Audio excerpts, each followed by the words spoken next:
नमस्कार दोस्तों। 10 अप्रैल 1912 जब दुनिया का सबसे बड़ा और आलीशान जहाज आरएमएस टाइटैनिक अपनी पहली यात्रा के लिए पानी में उतरता है। टाइटैनिक अपने समय का बहुत ही आलीशान जहाज था, जिसमें swimming pool, casino, library, gym, 2 five star hotel, लकड़ी के बने हुए आलीशान बेड, वो हर एक सुविधा थी जो आपको चाहिए। अगर इसके बनावट की बात करें तो इसकी लंबाई थी 880 फीट, इसकी चौड़ाई थी 90 फीट और इसकी जो ऊंचाई थी वो थी 60 फीट। आप ये समझ सकते हो कि पानी पर तैरता फिरता एक शहर था। टाइटैनिक को जिस कंपनी ने बनाया था उसका नाम था व्हाइट स्टार लाइन कंपनी। इस कंपनी का ये मानना था कि टाइटैनिक जो है कभी नहीं डूब सकता, क्योंकि टाइटैनिक को इस तकनीक से बनाया गया है कि वो कभी डूब नहीं सकता, टाइटैनिक अनसिंकेबल है। लेकिन ऐसा क्या हुआ कि टाइटैनिक अपनी पहली यात्रा में डूब गया? आइए समझते हैं इस वीडियो में।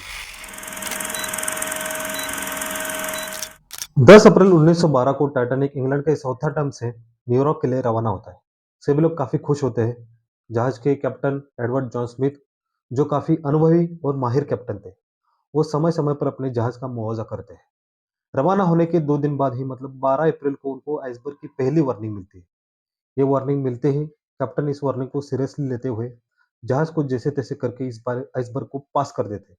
लेकिन वो इतने कॉन्फिडेंट थे कि उन्होंने जो है आइसबर्ग को पास करते वक़्त जो उनकी स्पीड थी 40 किलोमीटर पर आवर्स, वो कम ना करते हुए इसी स्पीड से उन्होंने जो आइसबर्ग को पार किया, मतलब पास किया। उनको आइसबर्ग को पास करते वक़्त ये स्पीड जो है कम करनी थी, लेकिन ऐसा उन्होंने नहीं किया क्योंकि जो है उनको न्यूयॉर्क जल्दी पहुँचना था, 6 दिन के अंदर ही। ये अपने आप में एक रिकॉर्ड होता। तो दोस्तों ये जो आइसबर्ग की वार्निंग है, ये कोई मतलब इतनी आम बात थी। जो ये रूट पर जा रहे थे ओशियन अटलांटिक ओशियन के रूट पर ये जा रहे थे, इस रूट पर जो है आइसबर्ग की वार्निंग ये आम बात थी। क्योंकि इस रूट पर जो है हमेशा कुछ न कुछ जहाँ पर जो है बर्फ जमी रहती है। जो आने आने-जाने वाले जो जहाज रहते हैं, वो एक-दूसरे को जो है रेडियो की मदद से जो एक-दूसरे को कम्युनिकेट करके बताते हैं कि समुद्र की सतह पर जो है बर्फ जमी हुई है, आप ज़रा सावधान हो जाइए, जहाज की स्पीड जो है कम करिए। 12 से 13 अप्रैल इस 2 दिन में ही लगभग 6 और बार आइसबर्ग की वार्निंग दी जाती है। लेकिन जहाज के कैप्टन इस वार्निंग को जो है नज़रअंदाज कर दें। उनको लगता है कि जो टाइटैनिक है अनसिंकेबल है, छोटी-मोटी बर्फ के टुकड़ों से जो है नहीं डूब सकता।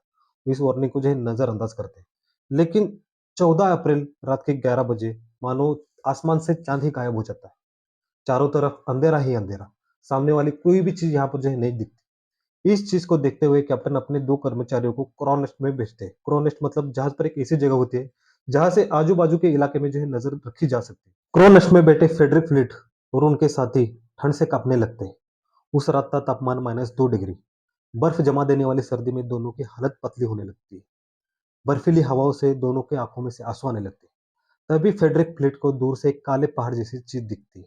वो देखने के लिए वो अपनी दूरबीन उठाते हैं। दूरबीन से देखकर उनकी रूह जो है काँप जाती है, क्योंकि सामने एक लगभग 200 फीट लंबा और 60 फीट ऊँचा आइसबर्ग था।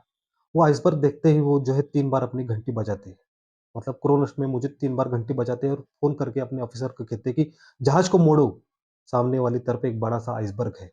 ये सुनते ही जहाज़ में जो है हड़बड़ी मचने लगती है, जहाज़ को मोड़ने मोड़ने के लिए कोशिश की जा लगती है और इंजन रूम में जो है प्रोपेलर को उल्टा घुमाया जाता है, क्योंकि जो है जहाज़ की स्पीड जो है कम होने लगी।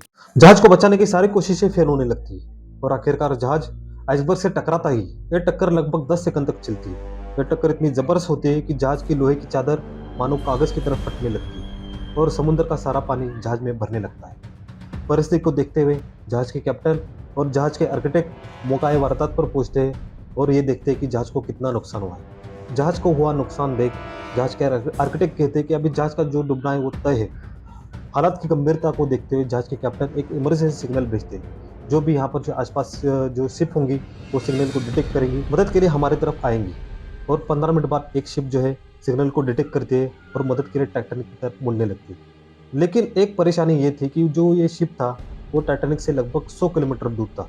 वो जब तक आएगा टाइटैनिक की तरफ मदद करने के लिए इसमें जो है 3-4 घंटे जाएँगे ही जाएँगे। तो सवाल ये था कि जब तक वो शिप आएगा, क्या टाइटैनिक यहाँ पर जो है सर्वाइव कर पाएगा?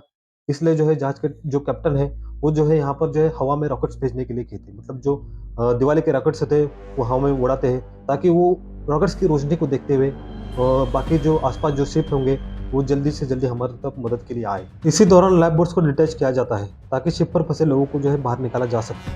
अफरा-तफरी इतनी मची थी कि 65 की कैपेसिटी होने के बावजूद सिर्फ जो है 30 लोगों को बिठाया जा रहा था। दूसरी परेशानी ये थी कि लाइफ बोट की संख्या। जो शिप पर मौजूद लाइफ बोट्स थी, वो थी सिर्फ 20। तो सवाल ये आता है कि क्या 20 लाइफ बोट जो है 2200 पैसेंजर की जान बचा सकती है? इसी परेशानी को देखते हुए शिप के कैप्टन ये ऑर्डर देते हैं कि पहले बच्चों को और महिलाओं को भेजा जाए। जहाज में अफरा-तफरी मचने लगती है। जहाज के आगे वाले हिस्से में पानी भरने लगता है, जिससे जो जहाज का आगे वाला हिस्सा है, धीरे-धीरे पानी में डूबने लगता है और वहीं पर दूसरा हिस्सा जहाज के ऊपर आने लगता है। हालत इतनी खराब होने लगती है कि लोगों को लगता है उनका मरना यहाँ पर तय है। कुछ यहाँ लोग यहाँ पर जो है सुसाइड करते हैं, कुछ लोगों ने जो है अपने आप को गोली मारी, कुछ लोगों ने जो है पानी में कूदकर अपनी जान दे दी और जहाज में जो है संगीत बजने लगता है। हालत इस तरह खराब होने लगती है कि जो एक टाइम आता है कि जहाज का पहला जो सामने वाला हिस्सा है पूरा पानी के अंदर चला जाता है और दूसरा हिस्सा पानी के एकदम ऊपर। वज़न की वज़ह से जहाज 2 टुकड़ों में यहाँ पर जो है टूट जाता है। जहाज का पिछले वाला हिस्सा पानी में गिरता है। ये टक्कर इतनी ज़बरदस्त होती है कि जैसे ही पानी में जहाज गिरता है, जहाज चकनाचूर होने लगता है। और आखिरकार रात को 2:40 पर इतिहास का सबसे शक्तिशाली जहाज टाइटैनिक पानी के अंदर समा गया। उसके साथ 1500 लोग भी समा गए। जिनको तैरना आता था, वो 5 मिनट से ज़्यादा ज़िंदा नहीं बचे होंगे, क्योंकि पानी का जो तापमान था, वो था -2 डिग्री। इतने ठंड के पानी की वजह से जो है, जो लोग बचे होंगे, वो हाइपोथर्मिया का शिकार हो गए होंगे। तो दोस्तों टाइटैनिक के डूबने के लगभग आधे घंटे बाद एक शिप मौका वारदात पर पहुंचता है, जिसने सिग्नल रिसीव किया था। जितने भी बचे-कुचे लोग थे, लाइफ बोट पर सवार थे, उन 700 लोगों को बचाया जाता है। तो दोस्तों देखा आपने कि किस तरह आगे बढ़ने की होड़ में द अनसिंकेबल टाइटैनिक अपनी पहली ही यात्रा में डूब गया। तो दोस्तों आपको अगर ये वीडियो अच्छा लगे तो इस वीडियो को लाइक, शेयर और सब्सक्राइब कीजिए। तब तक के लिए बाय।